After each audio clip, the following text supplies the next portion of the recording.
Hello, Christmas ഒക്കെ അല്ലേ? അപ്പോൾ വീട്ടിൽ തന്നെ ഒരു ക്രിസ്മസ് സ്റ്റാർ ഉണ്ടാക്കിയാലോ? ഇതിനാകെ വേണ്ടത് കുറച്ച് A4 ഷീറ്റ്സ് ആണ്. അത് വീഡിയോയിൽ കാണുന്ന പോലെ മടക്കി ഒട്ടിച്ചെടുക്കണം. ഇതുപോലെ 14 A4 ഷീറ്റ്സ് ആണ് ഞാൻ ആദ്യം എടുത്തത്. ഈ ആദ്യം എടുത്തതെന്ന് പറയാനുള്ള കാരണം നിങ്ങൾക്ക് വഴിയെ മനസ്സിലാവും. വീട്ടിൽ തന്നെ സിമ്പിളായിട്ടും അഫോർഡബിൾ ആയിട്ടും ചെയ്തെടുക്കാൻ പറ്റുന്ന ഒരു ക്രിസ്മസ് സ്റ്റാറാണിത്.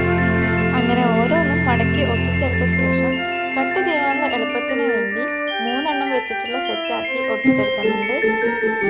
അതിനുശേഷം വീഡിയോയിൽ കാണുന്ന പോലെ ഒരു പാറ്റേൺ കട്ട് ചെയ്തെടുത്ത് ബാക്കിയുള്ള സെറ്റിലും കൂടി വരച്ചെടുത്ത ശേഷം മൊത്തം ഒന്ന് കട്ട് ചെയ്തെടുക്കുന്നുണ്ട്. ഈ ഒരു പാറ്റേൺ തന്നെ ചെയ്യാനല്ല, നിങ്ങൾക്ക് ഇഷ്ടമുള്ള പാറ്റേണിൽ ചെയ്തെടുക്കാൻ പറ്റും. അങ്ങനെ ഓരോന്നും കട്ട് ചെയ്തെടുത്ത ശേഷം എല്ലാം തമ്മിൽ ഒട്ടിച്ചു കൊടുക്കുന്നുണ്ട്. അങ്ങനെ എല്ലാം തമ്മിൽ ഒട്ടിച്ച ശേഷം ലാസ്റ്റ് സ്റ്റെപ്പിലേക്ക് എത്തിയപ്പോഴാണ് എനിക്ക് പറ്റിയ മിസ്റ്റേക്ക് ഞാൻ തിരിച്ചറിഞ്ഞത്. എത്ര ശ്രമിച്ചിട്ടും സ്റ്റാറിന് രണ്ടറ്റവും കൂട്ടിമുട്ടിക്കാൻ പറ്റുന്നില്ല. എൻ്റെ ഓവർ കോൺഫിഡൻസും മടിയും കാരണമാണ് ഞാൻ ആദ്യം 14 ഷീറ്റ് വെച്ച് ചെയ്യാൻ തുടങ്ങിയത്. അതിപ്പോൾ ഇങ്ങനെയായി.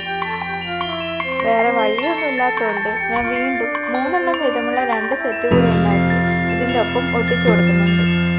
അങ്ങനെ മൊത്തം 20 ഷീറ്റാണ് ഞാൻ ഈ ഒരു സ്റ്റാറിന് വേണ്ടിയിട്ട് ഉപയോഗിച്ചിട്ടുള്ളത്. അവസാനം